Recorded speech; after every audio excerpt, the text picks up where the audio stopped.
એક શેઠે પોતાનો બંગલો નવો બનાવ્યો હતો, એટલે શેઠજીએ સંતની પધરામણી કરી અને દરેક રૂમમાં લઈ જઈને રૂમ બતાવી કહ્યું, બાપજી, આ રૂમમાં એસી છે, પેલા ઓરડામાં એસી મુકાવ્યું છે. એક પછી એક રૂમ ઓરડા બતાવી અને કહેતા જાય, શેઠ, આમાં પણ એસી છે. પછી સંતે પૂછ્યું કે શેઠ, તમે આ એસી કરો છો, એ એસી શું છે?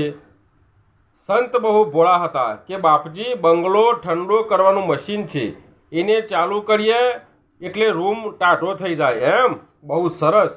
બાપજીએ કીધું, શેઠ, તમે આખા બંગલામાં એસી નંખાવ્યા, કેટલો ખર્ચ થયો? બાપજી, 5 લાખ રૂપિયા. બહુ સારું. સંત બોલ્યા, હે શેઠ, તમે આ એસી ચાલુ કરો, પછી તમારો બંગલો ટાઢો કરો, પછી તમે આરામ કરો, તો પછી નીંદર આવે છે? પછી શેઠ બોલ્યા, નીંદર તો નથી આવતી બાપજી. પછી આ સંત પુરુષ બોલ્યા, અરે શેઠ, 5 લાખ રૂપિયા ખર્ચીને આ બંગલાના પોણા ટાઢા કર્યા, એના કરતાં કોઈ ગરીબ માણસના કાળજા ટાઢા કર્યા હોત તો તને એમનેમ નીંદર આવી જાત. તારે આ બંગલાના પાણા ટાઢા કરવાની શી જરૂર હતી?